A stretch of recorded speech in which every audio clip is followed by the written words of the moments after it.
David, what's the topic of your talk here at the summit this year, and why do you think it applies specifically to the public sector? I'm talking about the internet and in particular how it affects what we know and who we trust. And who we trust has, I think, a great deal to do with the public sector. Obviously, one of the things that you've made your career on is looking at the transformational potential of IT. How far do you think the public sector is in the transformation process, and how far do you think it still has to run? Well, across the board, we're just way at the beginning.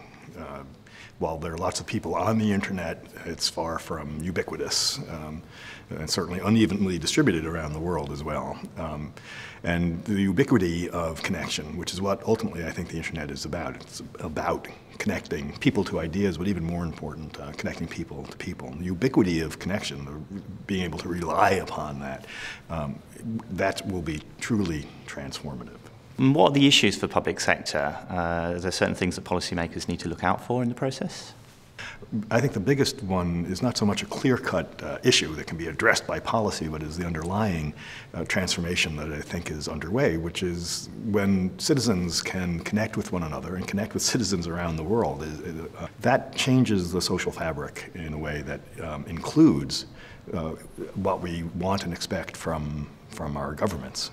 And that's a very, very big change that has only just begun. We can see some elements of it, but I think that will fundamentally change the nature of being a citizen, and that means fundamentally changing the nature of government.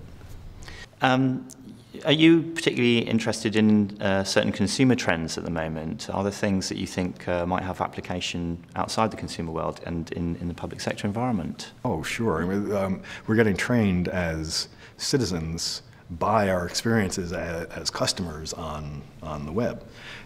We have come on the web to expect a great deal of transparency and frankness, a lowering of the rhetorical barrage from companies, and certainly we want that from government as well.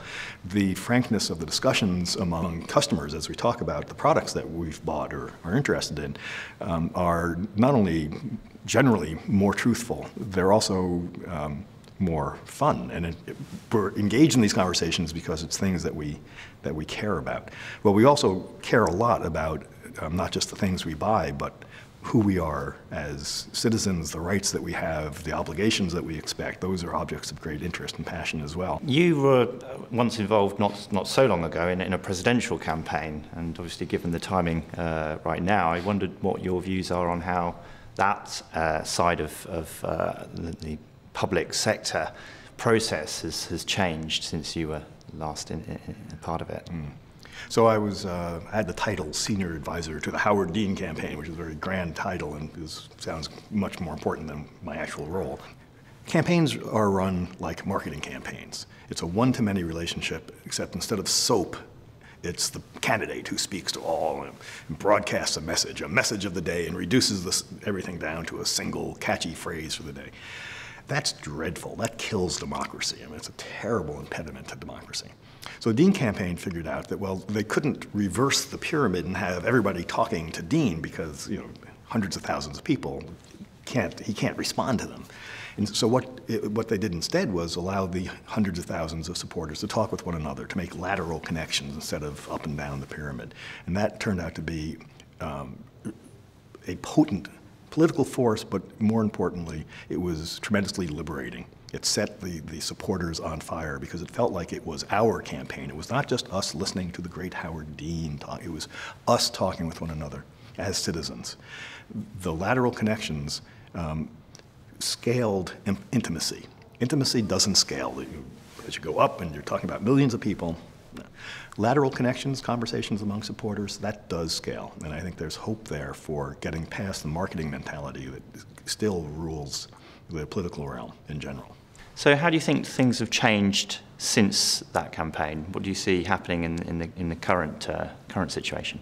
Now all the candidates just about have a web blog, whereas 3 years ago, that was considered to be sort of nutty to have one. Now, of course you do, because it's a way of talking directly and getting past the overly sonorous sound of the politician discourse. You know, it's more direct and it's more intimate. So not only that, but in the general rhetoric of the campaign, the way the candidates speak and present themselves, they are much more comfortable in this campaign, it seems to me, with being informal, with speaking directly, and with acknowledging their own fallibility. Of course, I mean, that's who we are. So that will have interesting implications for what we expect from leaders once we're actually through the campaign.